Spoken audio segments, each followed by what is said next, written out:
I the a-hole for telling my brother that I want an apology from his wife and not him? My 11-year-old son goes to a skate park after school with his friends, who include his cousin/my nephew Jack, who is also 11. I went to pick up both boys when I saw a crowd of kids by the fence. I went over and asked what was so interesting, and they pointed to a snake. Not just a snake, but a rattlesnake. They had never seen one before, maybe outside a zoo, and I assumed they were trying to get it to strike because they didn't think they'd get bit. I told them all to get away from it, and they did, except Jack, who actually got closer with his phone. I think he wanted to get a close-up video of the snake striking. I yelled at him to get away and he told me to hold on, so I took him by his arm and pulled him away. He gave me this angry stare. I told him, WTF, that snake could kill you. And he just gave me the silent treatment until his mom picked him up. Then 20 minutes later, she called me up in a rage about how I grabbed him, and did this and did that, and hurt him, etc., and that I'm not his dad.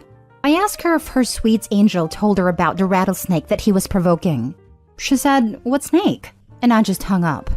She called up again and said that I still owed her and Jack an apology for handling him.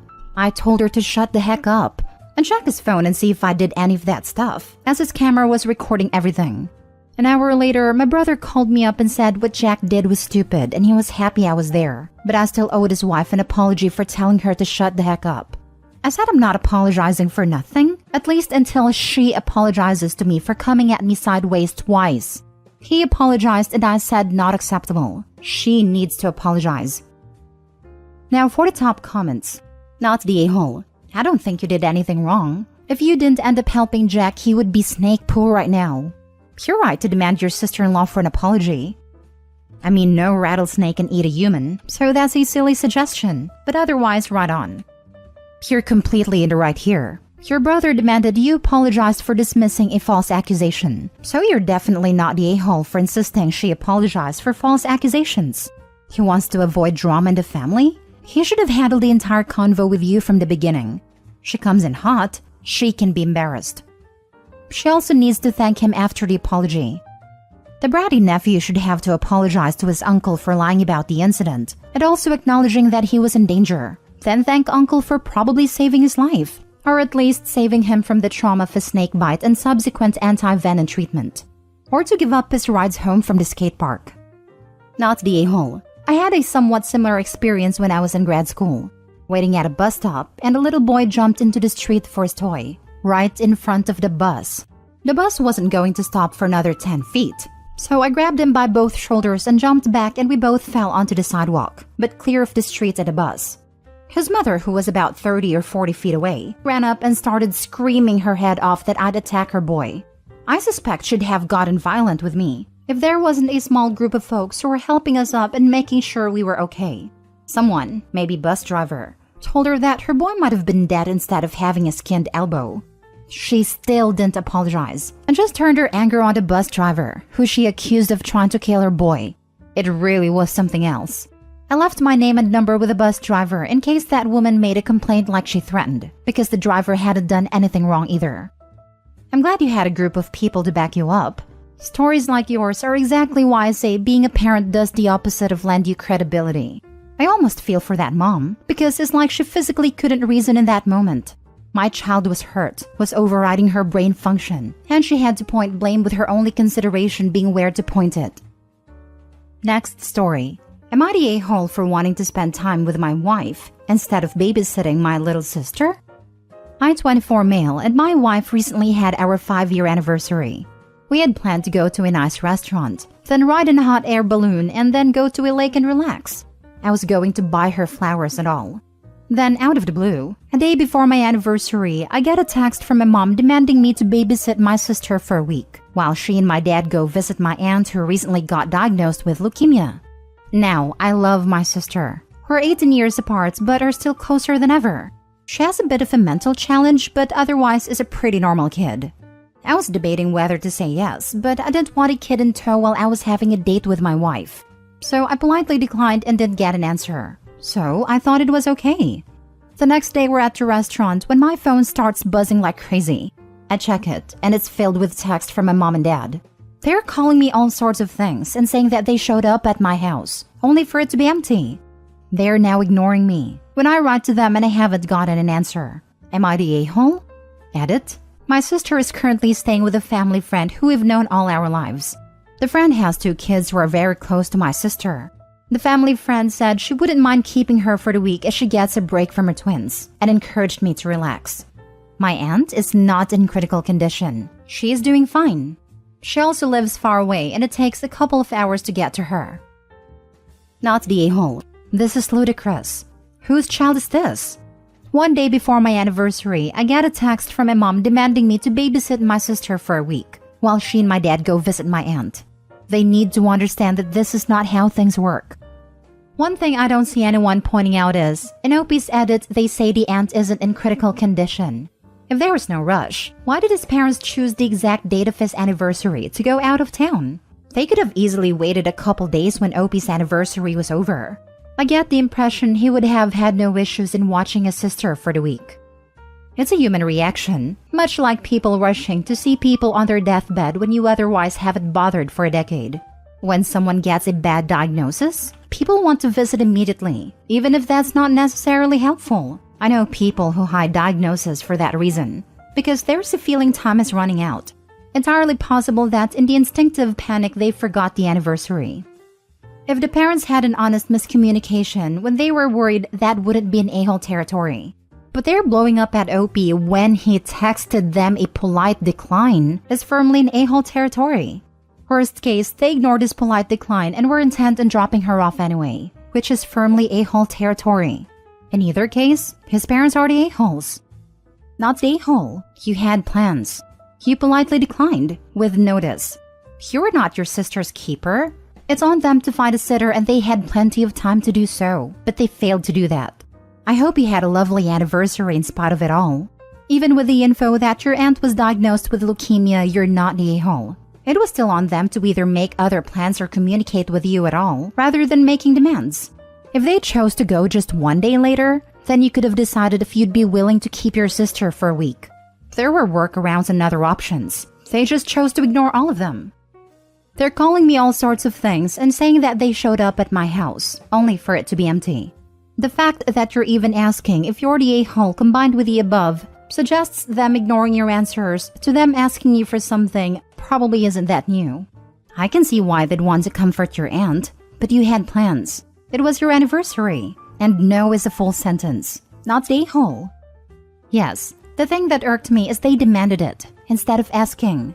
If my parents called me upset and were like, we have this really devastating situation and we really need your help.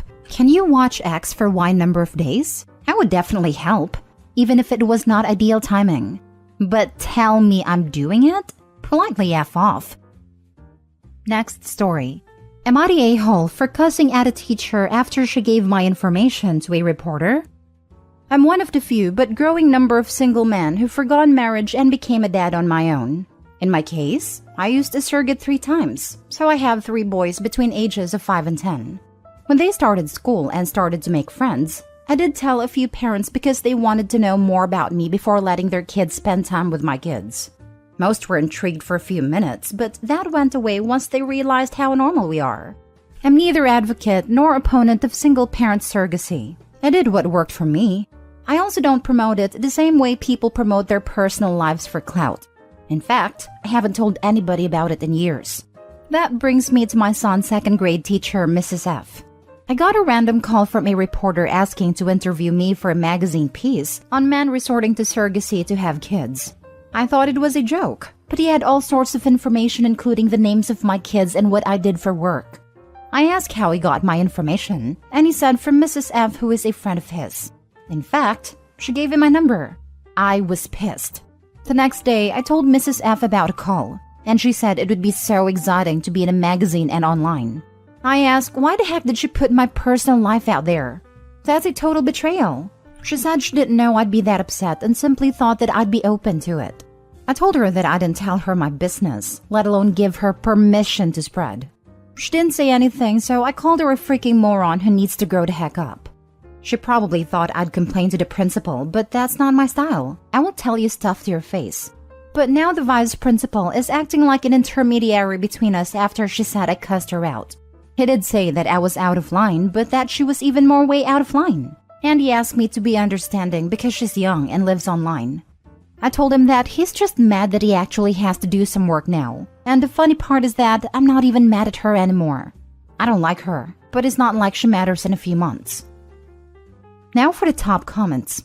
Not the a-hole. The vice principal needs to not be making excuses for her. What she did was disrespectful, rude, and unethical. You do not give out other people's personal information without their permission. If she wanted to give her friend a lead, she could have said, "Hey, I know a single dad who might be a good fit. Let me ask him if he'd like to talk to you." And that's it.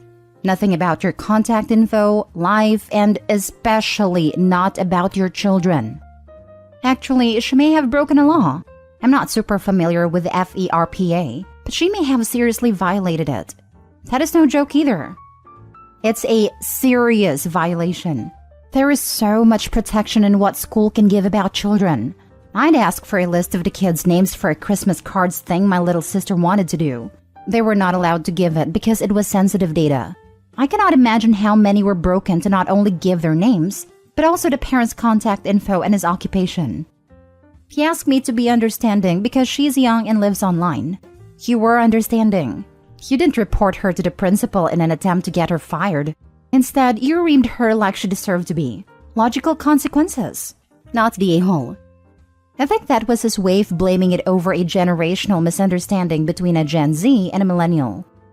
Millennials and Gen Z aren't this stupid, however. A majority of us know better than to give out information like this without permission. Especially now with the way certain states are getting in the US. If this happened here, not the a-hole, but the VP and teacher are and need to be held accountable. I don't even give friends other friends' numbers. I'll contact the third party myself and let them know who is looking for them, or text the askers info. But I'm not just handing out other people's stuff. Last story. Am I the a-hole for arguing with my wife and refusing to fire the nanny? Hi, male 30s live with my wife, female 30s. We both work full-time jobs and have 3 kids ages 3, 6, and 7. I used to work from home with flexible hours, but I've been offered a promotion which requires me to go to work in person. The pay increase is really significant, so my wife and I agreed I should take the promotion and hire a part-time nanny for our kids. I got in touch with a nanny agency and they matched us to someone who lives local. They only told us her first name, which was a really common name anyway, but for the sake of storytelling, we'll say her name is Sarah. I spoke to Sarah on the phone and she seemed really nice. We arranged a day for her to come over and meet my wife and the kids and for us to show her around the house. When the day came around and we met her, it turned out that my wife already knew Sarah. It was really awkward and I wasn't sure how they knew each other until afterwards. My wife told me that back when she was in high school, her boyfriend at the time cheated on her with Sarah, who was in her class. She wasn't enthusiastic about it, but my wife didn't seem to have a problem with Sarah being our nanny at first. Our kids love her. She has lots of experience and she's available when we need her. After a couple of weeks with pretty much no issues, my 2 oldest kids come to me and say that they don't want Sarah to come back. I ask them why, and they said she's evil. I ask why they think she's evil, and our 6-year-old starts crying and says that Sarah's mean and wants to hurt mommy. I talked to my wife in private, and at first she said she had no idea what the kids were talking about, and that it must be because of something Sarah did. When I pressed it, my wife admitted that she told the kids that Sarah's evil. She said she knows it was a ridiculous plan, but she was hoping I'd fire her.